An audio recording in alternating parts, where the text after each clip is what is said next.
नमस्ते मेरे पढ़ाई के प्यारों। पार्ट 1 में हमने डिस्कस किया प्रोविंशियल गवर्नमेंट और लेजिस्लेचर के बारे में। अब हम पार्ट 2 से लेकर part 5 government of India act 1919 का डिस्कस करेंगे।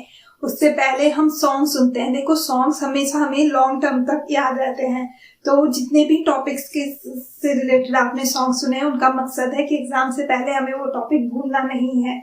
और government of India act 1919 locker Britishers कैसे इंडियंस के प्रति रिएक्ट कर रहे हैं उसको सुनिए। कि मेरे अंगने में तुम्हारा क्या काम है, डाई आर की यानी 2 सरकारें ले लो। रिस्पॉन्सिबल गवर्नमेंट का क्या काम है, मेरे अंगने में तुम्हारा क्या काम है। हमारी लिस्ट है भारी क्योंकि हमारा राज है, तुम्हारी लिस्ट है हल्की इसी में काम चला लो, यही हमारा इनाम है। मेरे अंगने में तुम्हारा क्या काम है। वुमेन्स को भी वोट दे दी क्योंकि इस गाने पर उनका राज है, पर सबको वोट ना मिल सके यही हमारी चाल है। मेरे अंगने में तुम्हारा क्या काम है। तो यानी मेरे अंगने में तुम्हारा क्या काम है, ये तहत सेंट्रल गवर्नमेंट समझते हैं। देखो, central government part 2 of this act है, उसमें एग्जीक्यूटिव और लेजिस्लेचर है। एग्जीक्यूटिव का हेड है गवर्नर जनरल, उसकी एक एग्जीक्यूटिव काउंसिल है जिसमें 8 मेंबर्स हैं। और इस एक्ट ने कहा कि अब 8 में से 3 इंडियंस होगा। इससे पहले बस एक ही इंडियन को अपॉइंट किया गया था 1909 एक्ट के तहत, पर अब इन्होंने कहा कि 8 में से 3 इंडियंस होंगे। और इनके सरकार के क्या फंक्शंस रहेंगे, इनका फुल कंट्रोल होगा ओवर रिजर्व्ड सब्जेक्ट्स। हमने पार्ट 1 वीडियो में देखा थी कि प्रोविंशियल जो सरकार थी उसमें 2 सरकारें इंट्रोड्यूस की गई थी, एक को रिजर्व सब्जेक्ट दिए गए थे, दूसरे को ट्रांसफर्ड सब्जेक्ट। तो रिजर्व सब्जेक्ट पर जो गवर्नर जनरल है यानी सेंटर में जो सरकार है उसका फुल कंट्रोल रहेगा। और यहाँ पर अगर जो लेजिस्लेचर है यहाँ पे बजट पास कर सकता है जिसमें 75% पर वोटिंग होगी।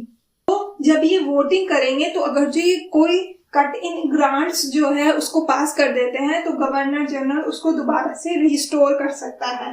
और गवर्नर जनरल यहाँ पर ऑर्डिनेंसेस भी इशू कर सकता है। तो यानी आप कुछ भी कट करो, गवर्नर जनरल के पास सबको फेविकॉल से जोड़ने की पावर है। तो और वहीं पर अब लेजिस्लेचर की बात करते हैं, लॉ मेकिंग बॉडी, जिसमें इन्होंने बाइकैमरलिज्म इंट्रोड्यूस किया। सुनने में तो लग रहा है 2 ऊंट इंग्लिश में, लेकिन हिंदी में है द्विसदन, वेरी सिंपल 2 सदन, जो कि फिलहाल सेंटर में है भी। तो यहाँ पे सेंट्रल लेजिस्लेटिव असेंबली जो कि लोकसभा जैसी है और काउंसिल ऑफ स्टेट जो कि राज्यसभा जैसी है। ठीक है, अब यहाँ पर सेंट्रल लेजिस्लेटिव असेंबली का जो टेन्योर है वो 3 साल के लिए है। 3 साल के बाद अगेन इलेक्शंस होंगे। और काउंसिल ऑफ स्टेट्स का यहाँ पे 5 साल का टेन्योर है। इन्होंने लखनऊ पैक्ट के तहत मांगा था कि नंबर ऑफ इलेक्टेड मेंबर्स बढ़ा देने चाहिए, तो इन्होंने 145 मेंबर्स कर दिए, उसमें से 104 इलेक्टेड रहेंगे। यहाँ पे 60 मेंबर्स कर दिए जिसमें 34 इलेक्टेड रहेंगे। और ये जो इलेक्टेड मेंबर्स हैं इसमें इन्होंने सेपरेट इलेक्टोरेट के थ्रू, जो गवर्नमेंट ऑफ इंडिया एक्ट 1909 में सिर्फ मुस्लिम्स को सेपरेट इलेक्टोरेट मिला था, वो अब इन्होंने और कम्युनिटीज को भी एक्सटेंड कर दिया। सिख को स्पेशल कैटेगरीज में, यूरोपियन, एग्रो इंडियंस और बहुत सारी कम्युनिटीज को। और इस तरीके से ये सेंट्रल गवर्नमेंट में इन्होंने बाइकैमरलिज्म इंट्रोड्यूस किया है। प्रोविंसेस में इन्होंने 2 सरकारें डाई आर्की इंट्रोड्यूस किया था। अब यहाँ पे एक और कॉन्सेप्ट है रिस्पॉन्सिबल गवर्नमेंट का। What is responsible government is कि जो डिपेंड होती है सरकार on the support of elected assembly. तो यहाँ पे जो इलेक्टेड असेंबली है ये है, अगर जो ये नो कॉन्फिडेंस मोशन पास कर दें तो गवर्नर जनरल जो है यहाँ पे उसकी सरकार गिर जाएगी। तो लेकिन इसमें सेंट्रल गवर्नमेंट में ऐसा कोई प्रोविजन नहीं था, तो सेंटर में जो सरकार थी it was not at all responsible. Part 3 is about Secretary of State and Council. Secretary of State is Britain का कैबिनेट मिनिस्टर। जैसे अब ऋषि सुनक ने कैबिनेट की मीटिंग ली है तो उसमें जो कैबिनेट का एक मिनिस्टर जो है उसको सेक्रेटरी ऑफ स्टेट बना रखा था उस टाइम पर, और उसको 15 मेंबर की काउंसिल दी गई थी गवर्नमेंट ऑफ इंडिया एक्ट 1858 के तहत। अब सारा कठपुतली जो थी वायसराय, जो सेंटर में सरकार, प्रोविंसेस में सरकार थी, सब इसकी कठपुतली थी। तो सब कुछ तो secretary of state and council कर रही है ब्रिटेन में बैठे हुए। तो अब लखनऊ पैक्ट वालों ने बोला कि हम लोग सरकारों में आ भी जाएंगे क्या, तो हम लोग क्या चार डालेंगे, सब कुछ तो ये लोग कर रहे हैं। तो यानी इसका कंट्रोल कहीं ना कहीं भारत पर कम होना चाहिए। और इनकी सैलरीज जो थी सेक्रेटरी ऑफ स्टेट और उसकी काउंसिल की, वो भारतीय खजाने से जाती थी। तो लखनऊ पैक्ट ने माना नहीं, ऐसा नहीं चलेगा। तो तब इस एक्ट के तहत इन्होंने बोला कि ब्रिटिश एक्सचेकर से इसकी अब सैलरी सेक्रेटरी ऑफ स्टेट और काउंसिल की दी जाएगी। और इन्होंने एक new office high commissioner for India बनाया, जिसमें सेक्रेटरी ऑफ स्टेट के कुछ फंक्शंस जो है इसको ट्रांसफर कर दिए गए। ये जो ऑफिस था ये लंदन में ही बनाया गया था।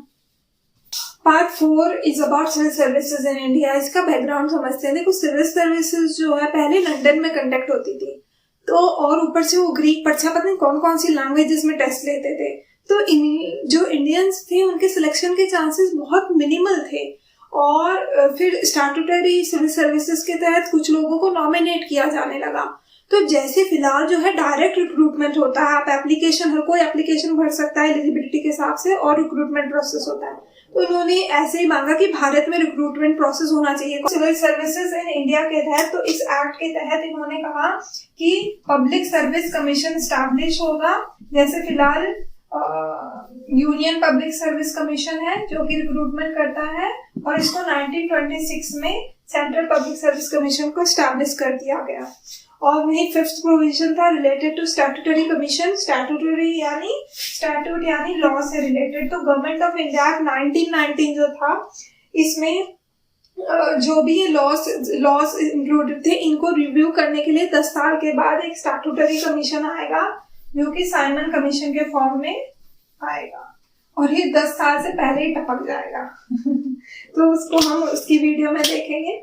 और एक यहाँ पे एक और इम्पोर्टेंट चीज है, जो ये सेक्रेटरी ऑफ स्टेट है, देखो गवर्नर जनरल और उसकी काउंसिल थी सेंटर में, उसको कंट्रोल कर रहा था। और गवर्नर जनरल का फुल कंट्रोल था रिजर्व्ड सब्जेक्ट में, ठीक है, जो कि प्रोविंसेस में गवर्नर और उसकी एग्जीक्यूटिव काउंसिल हैंडल कर रही थी। एक ट्रांसफर सब्जेक्ट्स थे जो कि गवर्नर और इंडियन मिनिस्टर्स हैंडल कर रहे थे। तो सेक्रेटरी ऑफ स्टेट्स का यानी रिजर्व सब्जेक्ट्स के केस में फुल कंट्रोल था, लेकिन सेक्रेटरी ऑफ स्टेट का यहाँ पे ट्रांसफर सब्जेक्ट्स में इसका कंट्रोल जो है वो रिस्ट्रिक्टेड कर दिया गया था। तो ये प्रोविजन भी इस एक्ट के थ्रू दिया गया। अब नेक्स्ट वीडियो में हम डिस्कस करेंगे कि कैसे इस एक्ट को लाने से पहले ही रॉलेट एक्ट की छड़ी भारतीयों पर ब्रिटिशर्स ने मारी।